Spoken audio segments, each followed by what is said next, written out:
IBN 7 हौसला है। एक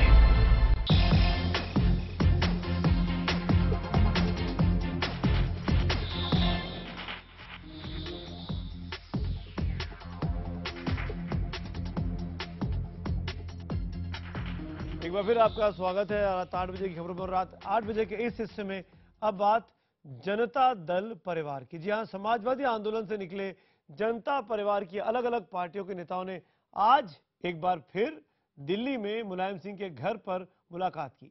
कोशिश थी कि सभी पार्टियां एक होकर वर्तमान राजनीतिक हालात का, या साफ कहें तो नरेंद्र मोदी का मुकाबला कर सकें, लेकिन ऐसा हो नहीं सका। फिलहाल मुलायम सिंह को यह जिम्मेदारी अब सौंप दी गई है कि वो भविष्य के लिए सभी पार्टियों से बात करें।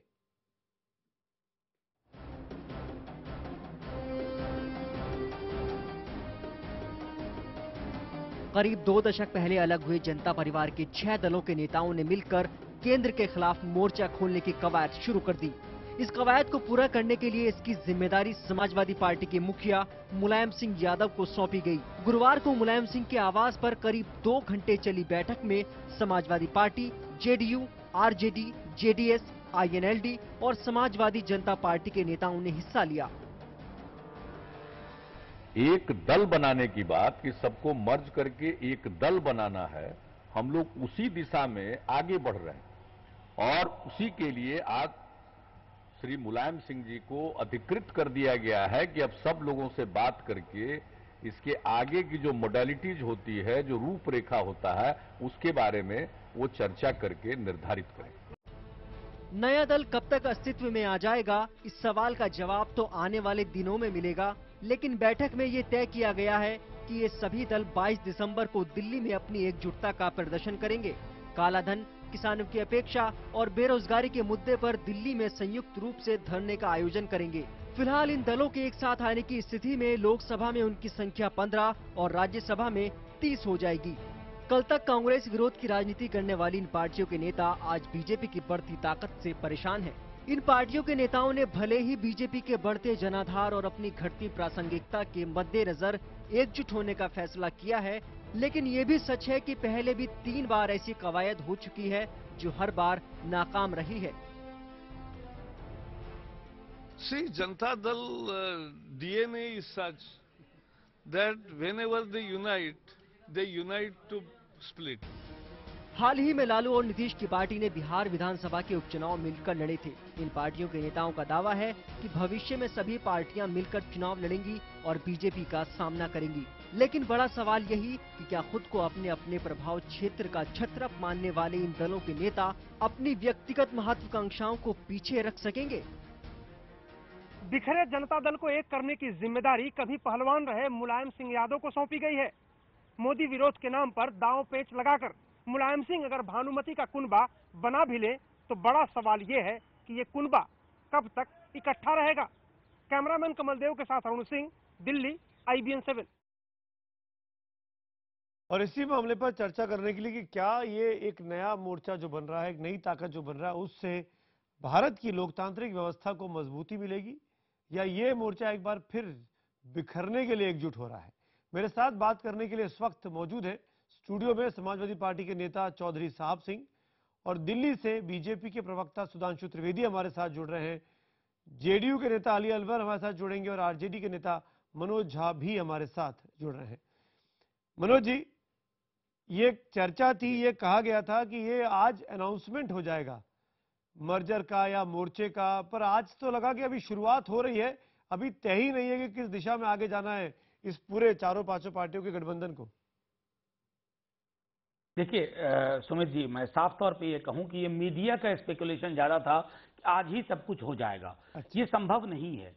कई दल जो अलग अलग इतिहास लेकर के पिछले बीते कुछ वर्षों में अलग मुद्दों, अलग कार्यक्रम में, अलग अलग राज्यों में चलते रहे और कई जगह हमारा एक दूसरे के साथ विरोध भी रहा, उनकी एकीकरण में थोड़ा वक्त लगेगा, लेकिन वैचारिक साम्य है और ये हम मानते हैं। क्योंकि आप कम से कम आपने इस बात की व्याख्या नहीं की, कई टेलीविजन चैनल तो कह रहे हैं कि मोदी जी की वजह से हम इकट्ठा हो रहे हैं। मैं व्यक्तिगत तौर पर और अपने दल के आधार के बिहाफ पे आपसे कहना चाहता हूं कि हम हताश जरूर हैं, लेकिन हमारी हताशा का सामाजिक आर्थिक आधार है। हम परेशान हैं कि मनरेगा पे चोट क्यों हो रही है, हम परेशान हैं कि हेल्थ और एजुकेशन सेक्टर में कमी क्यों हो रही है, हम परेशान हैं कि आर्थिक प्रगति का मतलब सिर्फ कॉरपोरेट को गुदगुदाना क्यों रह गया है। इन सारी वजहों के वजह के कारण अगर हमने एक साथ आने का और आगे एकीकरण मनोज जी, आपने अच्छी बात की। अगर आप मनरेगा को लेकर परेशान हैं तो इस बड़े से समूह में कांग्रेस पार्टी क्यों नहीं दिख रही है, मनरेगा की जो जनक है? देखिए, मैं आपको साफ तौर पे बताऊं, आज कांग्रेस की प्रतिक्रिया हमें समझ में नहीं आ रही है।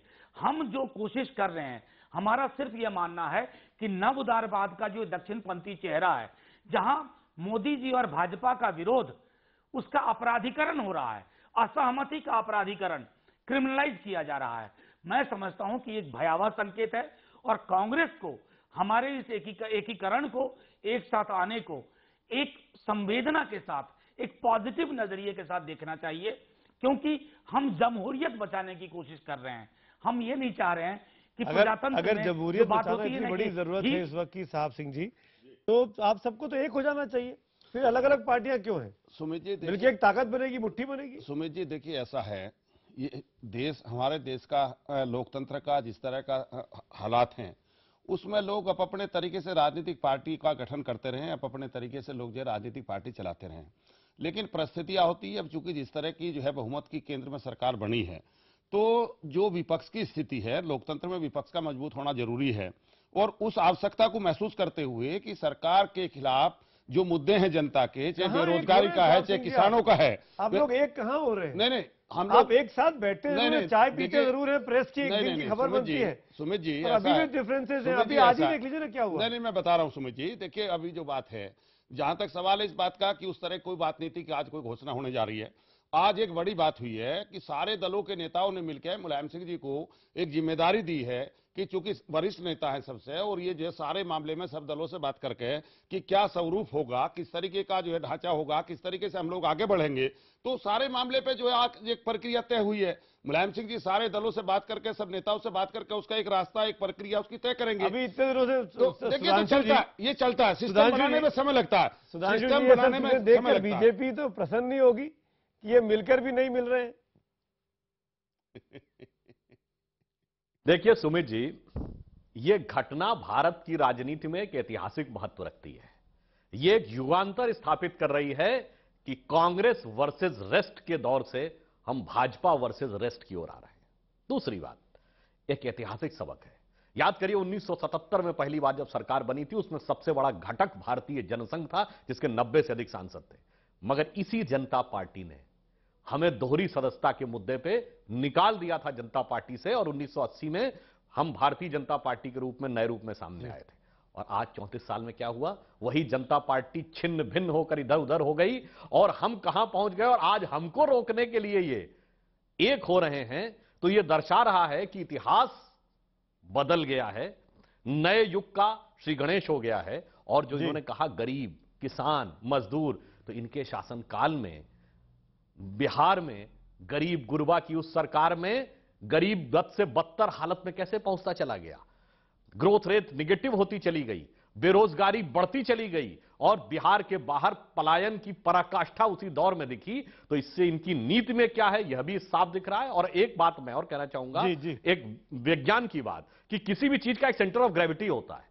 इस गठबंधन का सेंटर ऑफ ग्रेविटी क्या है, विचारधारा के आधार पे बता दें, संगठन के आधार पे बता दें, नेतृत्व के आधार पे, तीनों ही डायमेंशन पे point of centre of gravity क्या है? अली अनवर साहब, आप लोग बड़ी कवायद कर रहे हैं। मैं आऊंगा मनोज जी आपके पास। अली अनवर हमारे साथ। सुमित जी, बीजेपी की जो चिंता है और बौखलाहट है, उसको समझा जा सकता है। देखिए, कुछ गांव में कुछ ऐसे लोग होते हैं नखरूस किस्म के, कि अगर भाई भाई लड़ते हैं या लड़ाने में भी उनकी भूमिका होती है तो बड़ी खुश होते हैं। लेकिन ज़्यादातर गांव के लोग जब भाई भाई अगर अपने पुराने गिले शिकवे शिकायत दूर करके एकजुट होता है और परिवार का एक अली अनवर जी, आप मैंने सीधा सा सवाल पूछा, आप कहां बात को ले गए? सेंटर ऑफ ग्रेविटी क्या है? क्यों आप लोग एक हो रहे हैं? किस वजह से? विचारधारा क्या है? जी ने साफ तौर पे पूछा आपसे। हाँ, विचारधारा है कि हमारे संविधान को चुनौती दी जा रही है।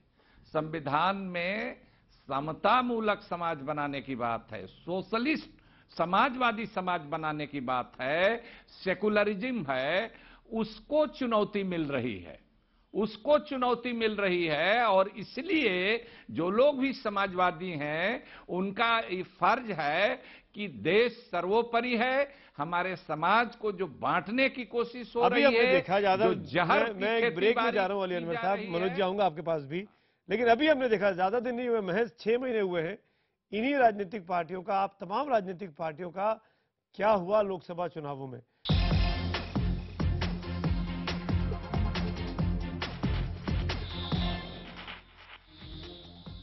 एक बार फिर आपका स्वागत है। सवाल यही कि क्या ये जो तीसरा मोर्चा है या तीसरी ताकत इकट्ठी हो रही है, इसका कोई भविष्य भी है या इस बार भी ये पिछली बार पहली की तरह बिखर जाएगा? मनोज झा, आप कुछ बोल रहे थे।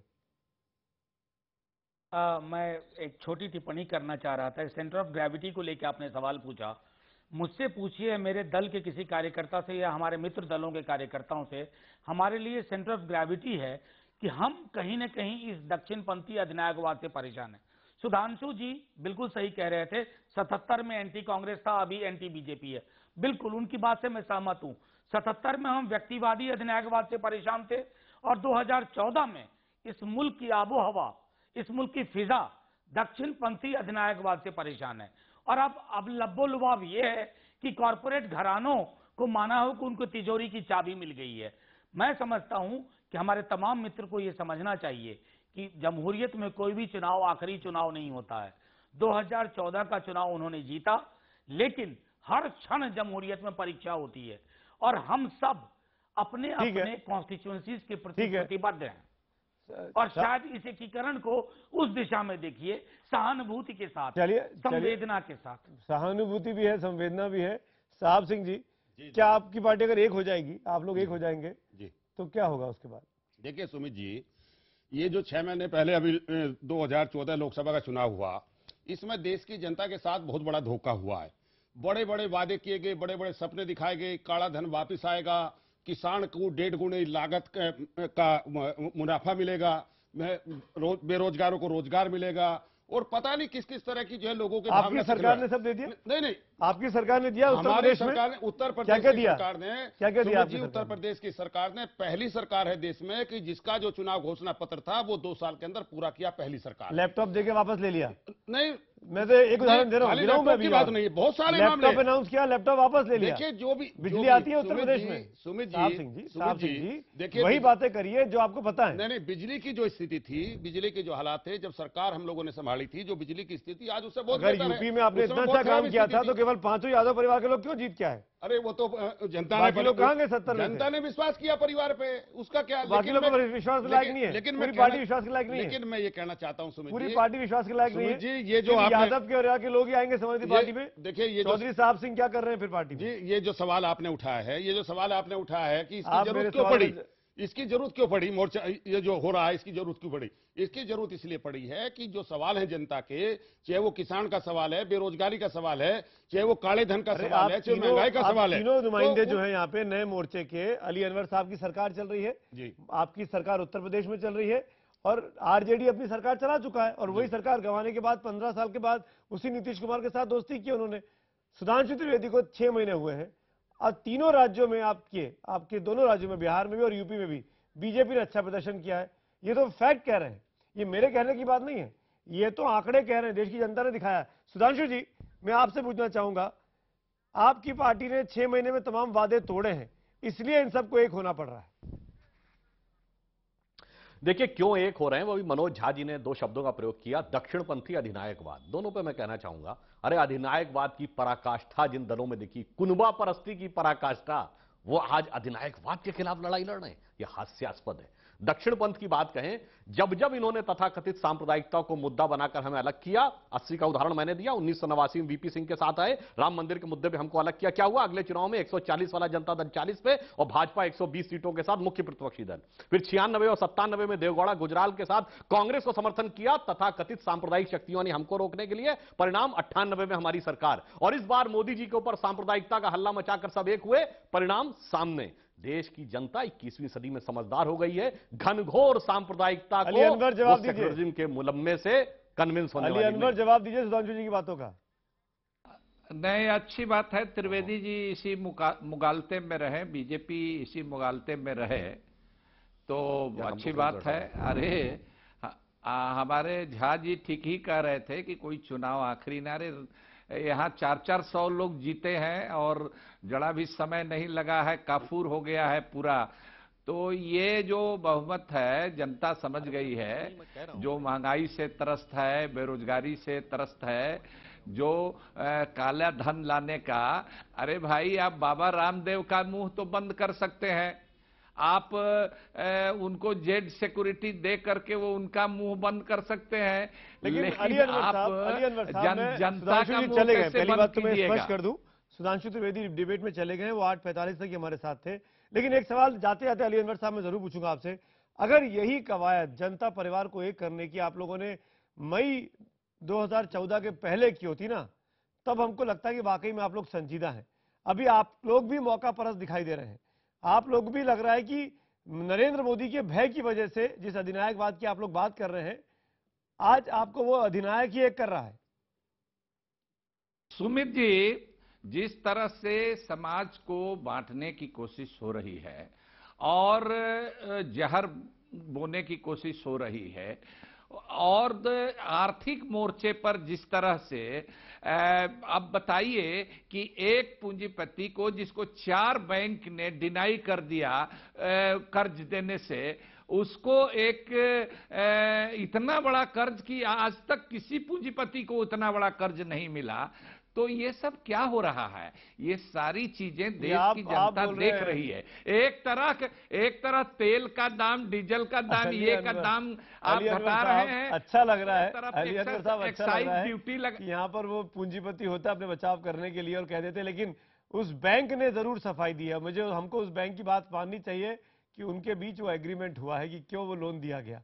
चलिए शुक्रिया साहब सिंह जी, मनोज झा जी, और मेरी शुभकामनाएं हैं कि आपका ये महासंगम, महागठबंधन बने चले, सक्सेसफुल हो और इस बार बिखरे नहीं। All the best. और इसी मुकाबले पर नीलाब ने, हमारे मशहूर कार्टूनिस्ट नीलाब ने एक अच्छा कार्टून बनाया है। देखिए तीसरे मोर्चे की शक्ल कैसी दिखाई दे रही है। एक हाथ से सब लोग हाथ मिला रहे हैं और दूसरे हाथ में तमाम नेताओं के हाथ में खंजर है, और खंजर का साइज भी अपने अपने हिसाब से है, और बीच में नरेंद्र मोदी की फोटो। कौन कब किसकी पीठ में चुनाव भोगेगा भगवान ही मालिक है, क्योंकि इतिहास तीसरे मोर्चे का कुछ ऐसा ही रहा है। चलिए इसी कार्टून के साथ एक छोटा सा ब्रेक के उस पार इंडिया 9 बजे मेरे साथ ऋचा भी होगी।